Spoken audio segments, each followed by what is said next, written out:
Bienvenidos a Tierra de Fe Podcast. Qué alegría poder tener este espacio para conversar con personas que realmente tienen una historia, una trayectoria, una voz que vale la pena escuchar. Y tengo el privilegio en este día tener en nuestra mesa al pastor doctor Pablo Deiros, donde muchos lo conocen por sus libros, por su trayectoria, por su aporte a la teología, a la historia de la iglesia, a muchas personas que él ha formado por décadas.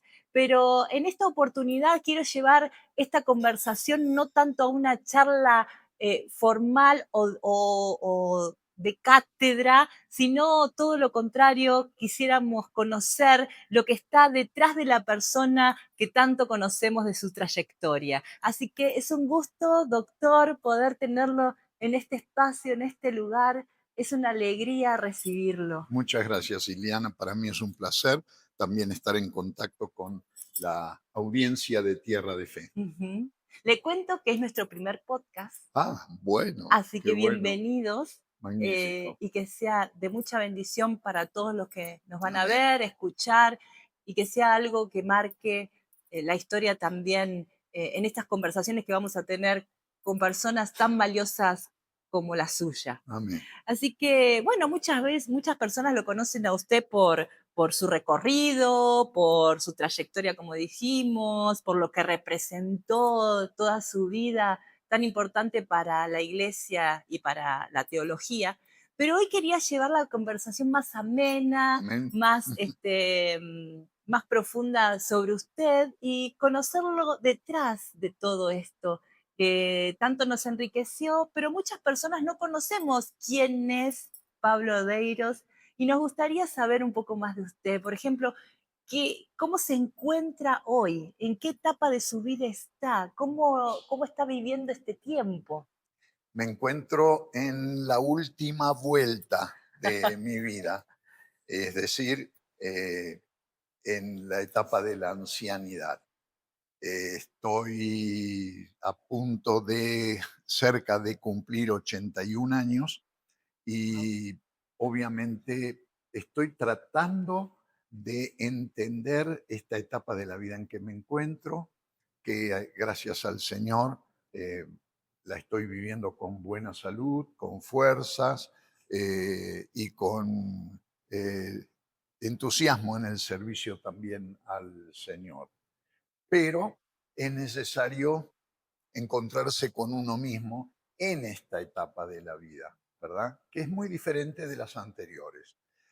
La vida humana está hecha de capítulos que se Mm. van agregando y el último capítulo es muy significativo, porque uno mira más al futuro que al pasado, Mm. pero a su vez es importante no descuidar el presente. Qué Y interesante, pastor, lo que sí, está contando, porque ¿qué lo lleva a mirar las cosas con más calma? exacto. Ujú. Una de las cosas extraordinarias de la vejez es la sabiduría que Dios te da con las experiencias de los años. Eh, en verdad nos pasamos buena parte de la vida tratando de encontrar sentido a las cosas y Mm. encontrar sabiduría para actuar conforme a la voluntad de Dios en todo, que siempre es lo mejor. Cuando uno llega a la ancianidad después de toda una vida como creyente, descubre que este recurso maravilloso de la sabiduría es mucho más accesible. Y a mí me sorprende eso, porque puedo ver, entender, comprender las cosas, tener la paciencia frente a la realidad que a veces en otros tiempos no tenía, por las demandas, las urgencias, los reclamos de distintos órdenes, ¿no? La familia, el ministerio, la sociedad, esto, lo otro, la cultura.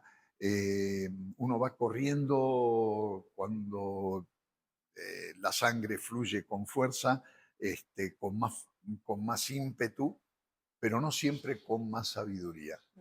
Y en la vejez, donde algunos de estos elementos van ahora como aplacándose, es la sabiduría la que crece y es una gran bendición. Pastor, ¿qué es lo que está disfrutando hoy más que antes?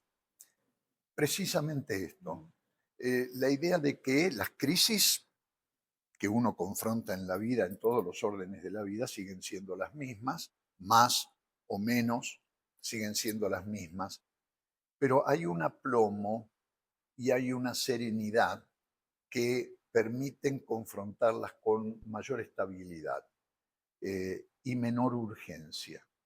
Y es posible en esa lucha dialéctica, digamos, en esa lucha permanente entre lo urgente y lo importante, me da la impresión que en la ancianidad lo importante se torna prevaleciente.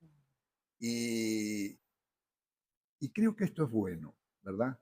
Cuando uno es más joven, la urgencia se traga todo, ¿no? Porque hay que criar a los hijos, porque hay que sostener el ingreso, porque hay que correr para acá, correr para allá, aprovechar esta oportunidad, no perder el tiempo, etcétera, etcétera. A esta altura del partido, uno se puede concentrar de veras en lo que es más importante. Y lo urgente no deja de tener su lugar, pero se toma con más tranquilidad. Y pastor, viendo hoy el pasado, lo que vivió, ¿hubiese cambiado cosas? No, absolutamente nada. Eh, yo he ¿No se vivido, arrepintió de mm, nada? bueno, hablando de arrepentimiento, a lo largo de mi vida me he arrepentido un montón de Mm. veces. No sé si todos los días, pero casi día por medio seguro. Y de cosas más graves y de cosas menos graves. ¿Por qué?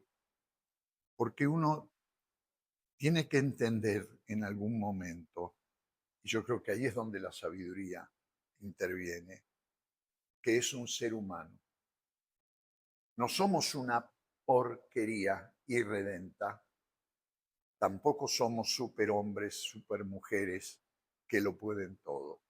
Somos simplemente seres humanos y seres humanos altamente condicionados por nuestra condición de pecadores, que aunque arrepentidos y perdonados, seguimos siendo pecadores. Si no entendemos esto, caemos en esos dos extremos de una minusvalorización. Soy un pecador, miserable, no me merezco la bendición de Dios, o creerme que soy un superhombre y que no hay ningún problema que no pueda vencer. Cualquiera de los dos extremos saca a Dios de la escena humana y la vida humana no tiene sentido si no tiene su centro, su eje, si no rota alrededor del Señor. ¿Y usted sintió que durante su vida Dios lo fue corrigiendo? O sí, y a veces duramente. Mm. Y acá entra lo que para mí es una cuestión fundamental en mi experiencia de vida, pero creo en la experiencia de vida de cualquier ser humano que conoce al Señor, y es la gracia de Dios. La gracia de Dios es incomprensible, ¿no? No se entiende cómo Dios eh, tiene esa persistencia de volver una y mil veces a nuestra vida para ponernos de pie cuando caemos, para limpiarnos cuando nos ensuciamos, para restaurarnos cuando estamos deshechos, para, en fin, volver a llenarnos de esperanza. Y creo que mi vida es un rosario de esas experiencias en las que una y otra vez Dios mostró su gracia. Y, y no puedo menos que agradecerle a Dios su paciencia conmigo, porque si no fuera por la gracia de Dios, no soy lo que soy. Es lo que decía el apóstol Pablo, por la gracia de Dios soy lo que soy. Si no hubiera sido esa gracia, no estaría donde estoy, no estaría aquí conversando contigo. Es hermoso escucharlo con tanta pasión Mm. a esta edad también, después de tantos años, que ya nos va a contar cuánto hace que está en todo esto, pero qué lindo porque nos enseña a nosotros, que somos un poco más jóvenes, a poder valorar las cosas distinto y a Bien. decir, bueno, me gustaría llegar así, ¿no? Con esa Amén. sabiduría, con ese entendimiento de Dios también. Y en su biografía pública aparece que es esposo, que es padre de 3 hijos, que tiene 7 nietos. Me Exacto. imagino que fueron un factor fundamental para todo su ministerio y su trayectoria. Sí, la familia es el regalo más hermoso que Dios me dio. Y diría que Dios nos dio, porque la familia existe porque conocí a una hermosa porteña Mm, con quien compartimos el amor a lo largo de toda nuestra vida. Y hemos navegado con ese amor, cruzando mares turbulentos y también mares hermosos y preciosos. Y es el cúmulo de esas experiencias que se van recogiendo a lo largo de la vida, que van construyendo una historia, la historia de una familia, de una pareja y la historia de una familia que va creciendo y creciendo.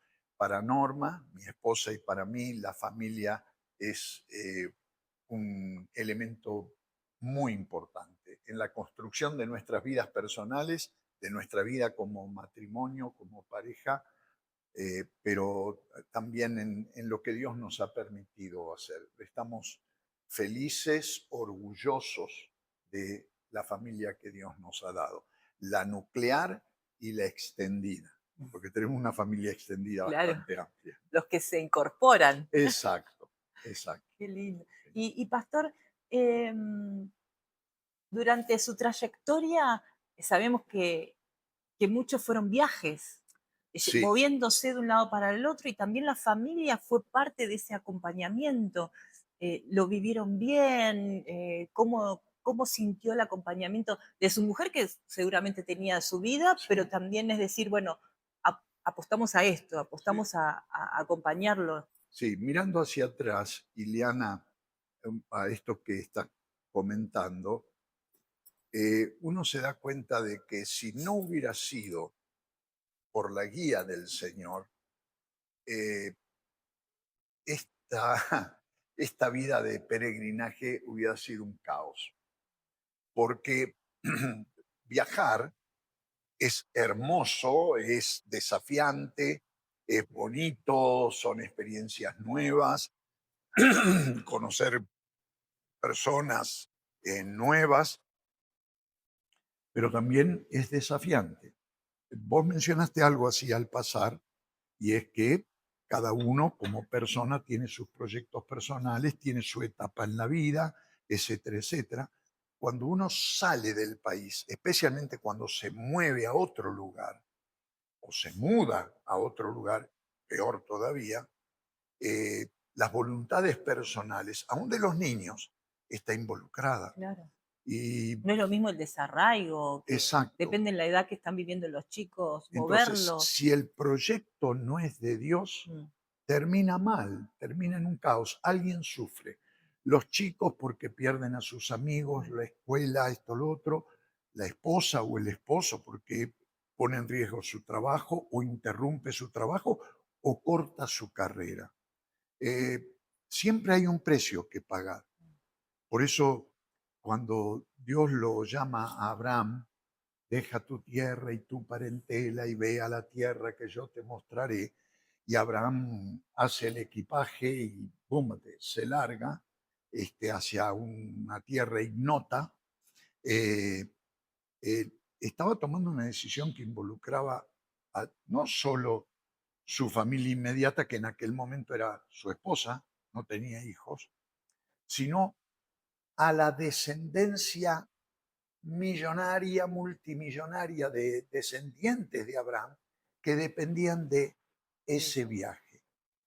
Entonces, en nuestra experiencia, los últimos 50 años de mi vida yo me la he pasado viajando. Y en muchos de esos viajes, los más significativos, los que tomaron más tiempo, mi esposa y mis hijos me acompañaron. Y revisando la historia Ujú. de estos viajes, puedo decir que Jesús es real en mi Ajá. vida, es parte de mi vida. Y después esa vuelta volví solo caminando unas cuantas cuadras a casa de mi tía, con una alegría extraordinaria.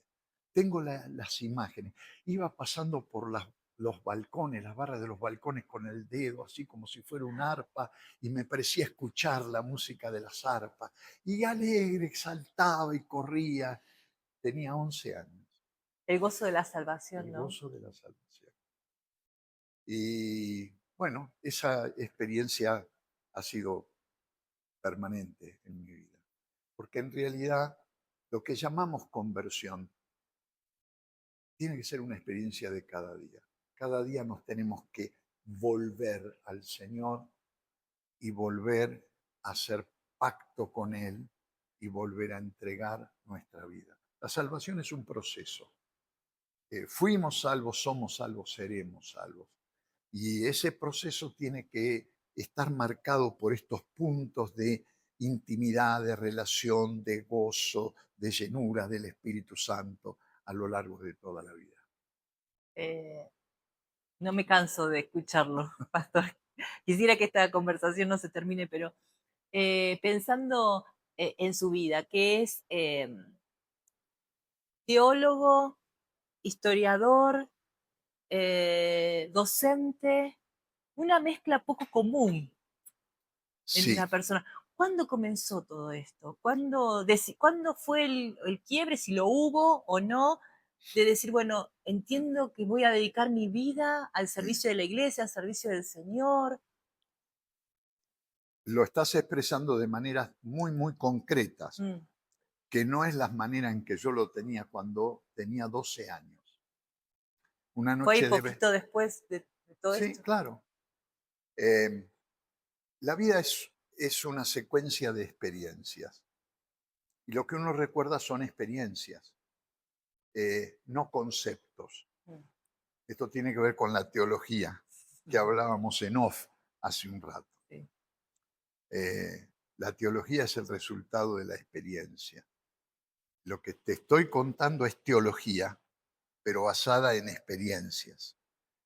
Una noche de verano en la ciudad de Rosario, estaba tarde en la noche en la terraza, tirado panza arriba, ¿A sus 12 años? 12 años, mirando las estrellas. Y empecé a hablar con el Señor. Y lo que recuerdo con una precisión extraordinaria es que le dije al Señor, te dedico mi vida. Quiero que hagas con mi vida lo que vos quieras. No tenía la menor idea de qué era lo que podía ser. No pensé en ser pastor, misionero, evangelista, teólogo, maestro, esto, lo otro. Ni idea. 12 años tenía. Pero sí delante de Dios y ante la inmensidad de ese cielo, la noche de verano en Rosario estrellada, le dije, Señor, usa mi vida como quieras. Después vino toda la turbulencia de la adolescencia y, y seguí sirviendo al Señor. Eh, Me bauticé a los 15 años con un gran evangelista y para mí un gran pastor, un ídolo de la adolescencia, el pastor Samuel Libert, en la iglesia Distrito Sur de Rosario, Bautista. Y Samuel fue para mí un gran líder, un gran pastor. Eh, Él me enseñó a predicar a esa edad y él me dio la oportunidad de predicar. Yo empecé a predicar de manera continuada cuando tenía 15 años. Ya era maestro de escuela dominical. Qué mentor y visionario Sí, para esa sí, sí. época. Y cómo te enseñaba. Él te daba una idea de cómo armar un discursito, pero el lugar del taller de entrenamiento era la calle. Te llevaba a la vuelta del templo, la avenida San Martín y Gaboto o Garay, un cajón, agarraba el micrófono, te agarraba de la oreja y te subía arriba del cajón y te decía, predica. Anda a hacerle eso a un niño hoy. A los 15 años Eh, en marzo, eh, en el mes de marzo, Samuel Liber me dio la oportunidad de predicarle a la iglesia en un culto el domingo a la mañana. Yo temblaba como una hoja, bajaba de la clase de escuela dominical por la escalera y me quería escapar por un pasillo que había al costado y me estaba esperando ahí al pie de la escalera. Vení para acá, ¿dónde vas? No, pastor, anda a predicar. Y prediqué a la iglesia un domingo a la mañana. A los 17 años, bueno, a los 16 años, también por iniciativa de él, prediqué en una campaña de evangelización en carpa. Llovía, había barro afuera, adentro, llovía más adentro que afuera, una lamparita de 25. Era el peor escenario para una campaña. No había nada, era miserable, de noche. Pero prediqué y tuve 13 decisiones de fe. No me lo olvido jamás. Yo tenía 16 años. A los 17, Marcó su corazón. sí, a los 17 ingresé al seminario. A los 22 me gradué. Nos casamos con Norma. ¿La conoció ahí? La conocí en el campamento en Villa Bautista, en Tea, provincia de Córdoba. La vi y bueno, me quedé flechado. Y después la volví a ver en el seminario, en marzo. Resulta que ella se había anotado en cursos nocturnos que daba el seminario, y yo venía bajando la escalera, había estado en la biblioteca, era un nerd de primera, ¿eh? Venía bajando la escalera y la veo. Y bueno, ¿qué haces acá? ¿Cómo te va? ¿Qué esto, qué lo otro? Bueno, el resto es para contarlo a la luz de la vela con un violín. Qué lindo, qué lindo, qué lindo. Y fuimos a pastorear una pequeña iglesia bautista en Bahía Blanca, la segunda iglesia de Bahía Blanca. Enseguida, después de terminar. Terminamos, nos casamos, fuimos de luna de miel, volvimos y nos fuimos para Bahía Blanca. Y ahí empezó la aventura ministerial. Así que, sí. Hermoso. Y, doctor, después de haber estudiado tanto la palabra de Dios, eh, ¿qué cosas hoy le sigue apasionando aprender? Porque pareciera que, ¿qué le falta aprender? ¿Qué es lo que...? El aprendizaje no se termina nunca. Y tengo que darle gracias a Dios por las oportunidades que me ha dado de aprender. Pero no solo de aprender, sino la oportunidad de algo que no me explico, porque soy inteligente, pero no tanto. Eh, Como hijo de psiquiatra, Qué mi humildad, viejo pastor. se nos hizo test de todos los colores, a mí, a mi hermano, y mi hermano tenía un coeficiente intelectual mayor que el mío, a pesar de su dislexia, que lo embromó bastante, pero sí he heredado de mi padre una extraordinaria curiosidad. Mi viejo era un curioso de primera y se metía en distintas cuestiones. Y yo creo que lo hacía por pura curiosidad. Eh, Acá en San Luis, bueno, ya lo había hecho en San Juan, él estuvo de pastor en San Juan y estuvo de pastor en San Luis, en la primera iglesia bautista en la calle Rivadavia, hace unos cuantos años. También ejercía como médico psiquiatra, pero tanto en San Juan como en San Luis, él desarrolló su curiosidad extraordinaria por la arqueología indígena. Y tanto en San Qué Juan interesante. y especialmente en San Luis, él dejó en el museo local una colección de piezas extraordinarias.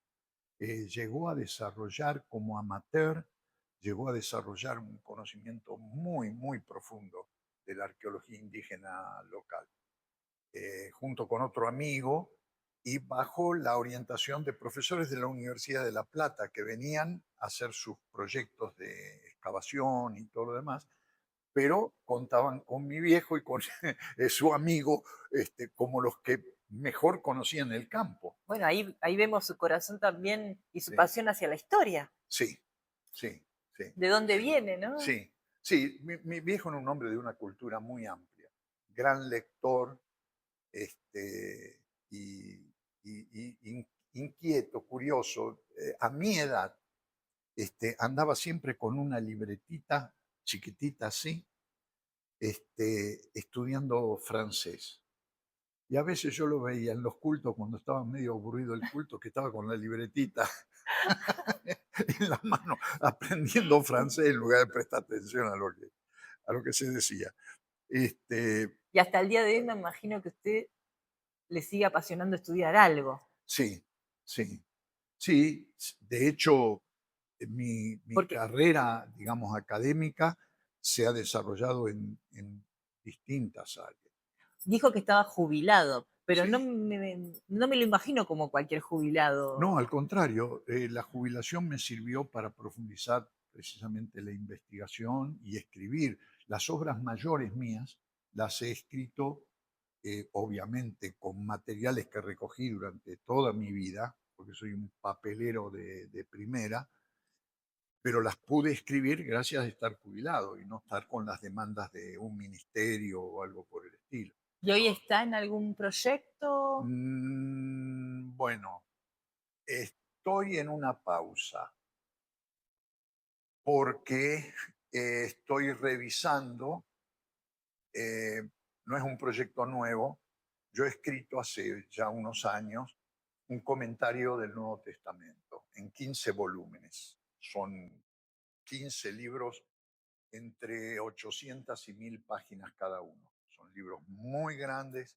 ¿Cuántos años de Y lleno? bueno, los años de mi vida juntando material y estudiando y después poniéndolos por escrito, sí, 100 full time, ¿Qué 9 material horas por valioso día. para la iglesia? Está, el original está en español. Lamentablemente, en español se publicaron solamente los primeros 5 volúmenes. Están disponibles en librerías evangélicas, publicados por Editorial Peniel, pero son los 5 primeros volúmenes. Pero la colección completa se está publicando por Editora Vida en Sao Paulo, Brasil, en portugués. Y ya tienen publicados 8 volúmenes de los 15. Hay un set de 8 volúmenes de todo el conjunto y van a seguir publicando. Es una publicación muy costosa, porque los libros son libros muy como libro, ¿no?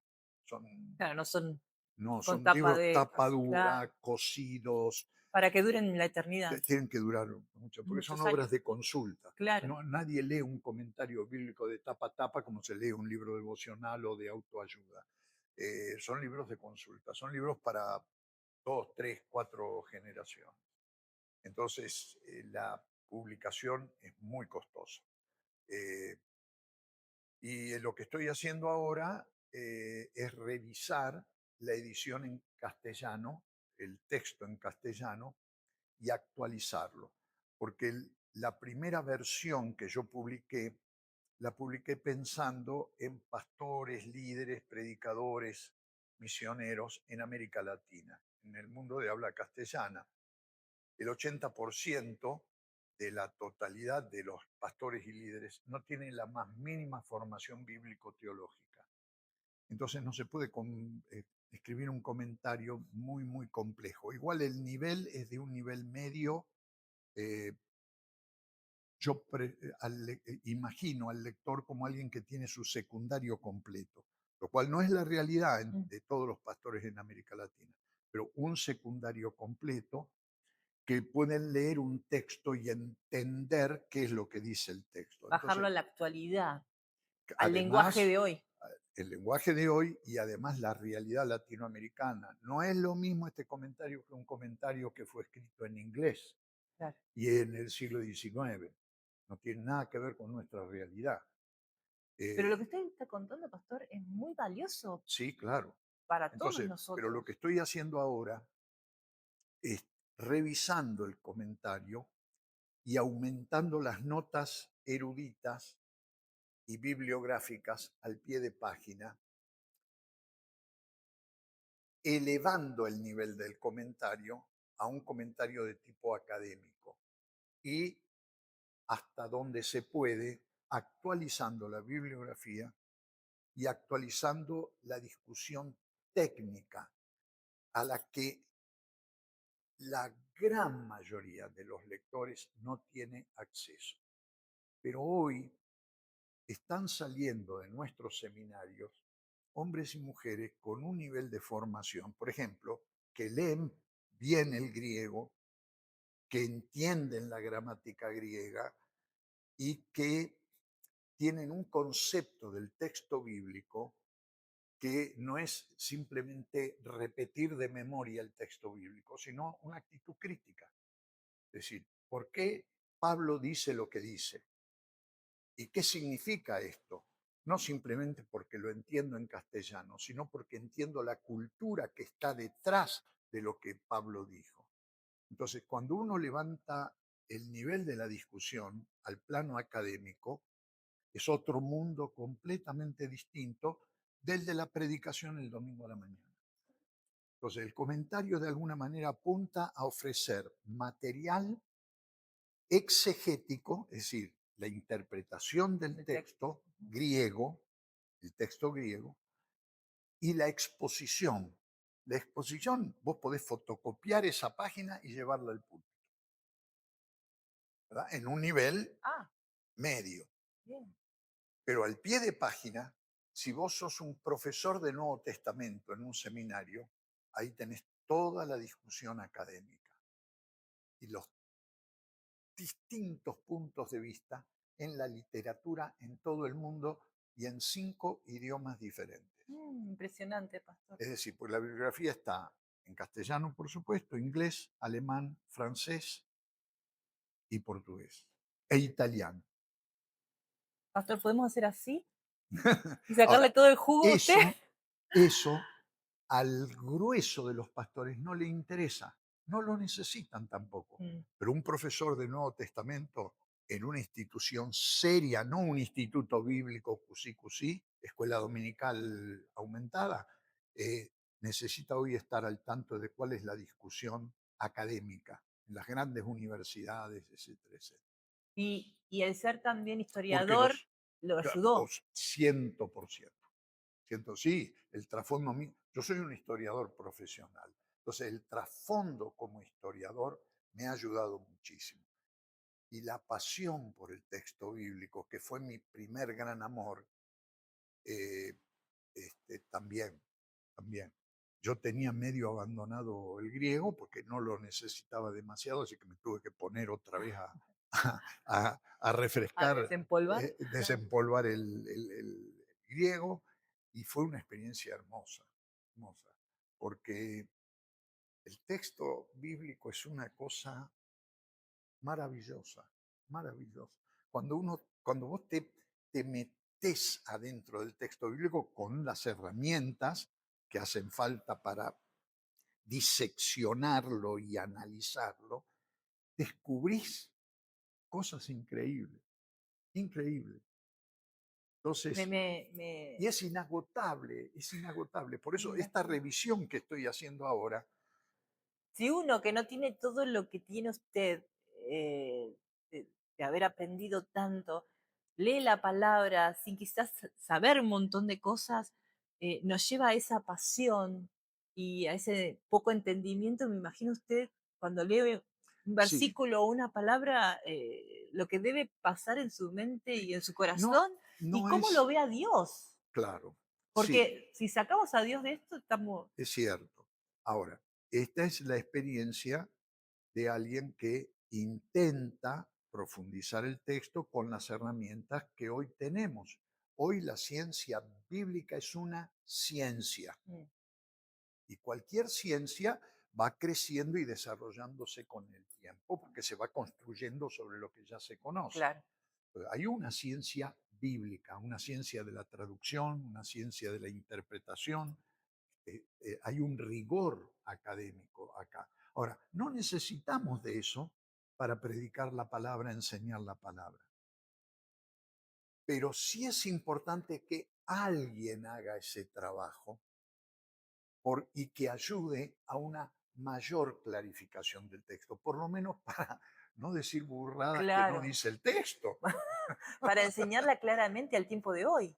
Claro. Entonces, hoy tenemos la enorme bendición de contar con hombres y mujeres que se han pelado las pestañas eh, estudiando el texto bíblico y tratando de desgranarlo y de ayudarnos a entender su dimensión, su profundidad.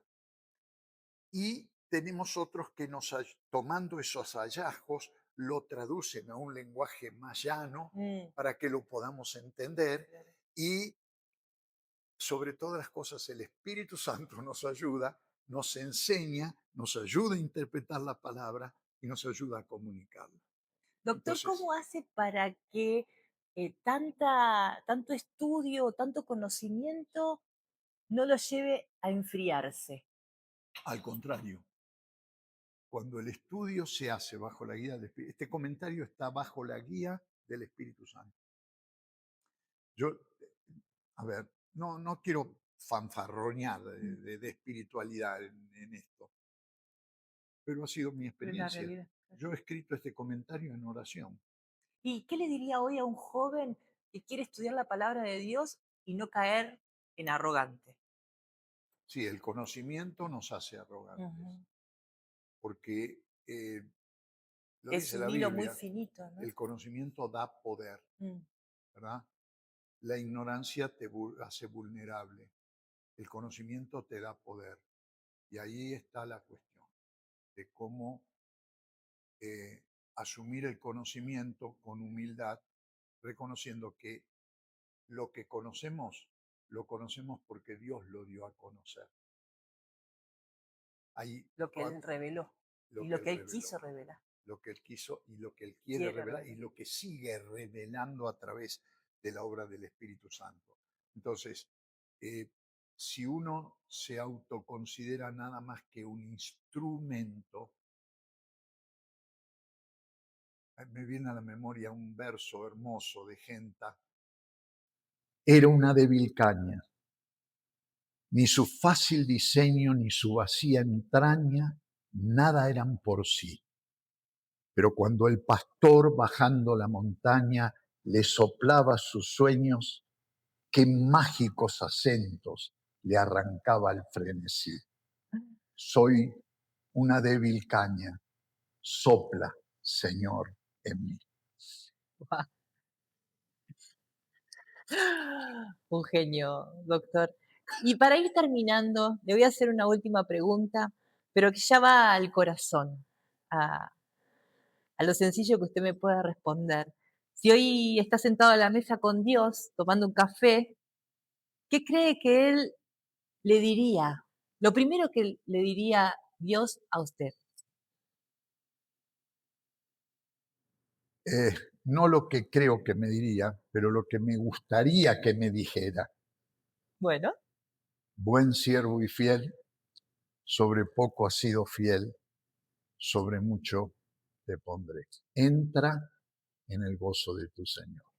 creo que es algo que todos nos gustaría escuchar, ¿no? De parte de Dios, Sí. de su amor y de su gracia, porque eso se trata, ¿no? De Dios, de Dios. Gracias. Gracias por haber compartido este podcast con nosotros. Realmente fue muy enriquecedor, Amén. muy ameno. Gracias por abrir su corazón, por contar esa historia que quizás muchos no conocíamos. Gracias a ustedes, los que están del otro lado de este podcast. Si te gustó, suscríbete al canal. Si crees que te ayudó a vos y lo puede ayudar a alguien más, compartilo. Y te esperamos en nuestro próximo podcast Tierra de Fe. Gracias por acompañarme en este episodio de Tierra de Fe. Si te gustó esta conversación, te invito a darle like, a seguirme y a dejarme tu comentario. Quiero saber qué te pareció, qué parte te habló más y qué te gustaría escuchar en los próximos episodios. Nos encontramos en el siguiente capítulo.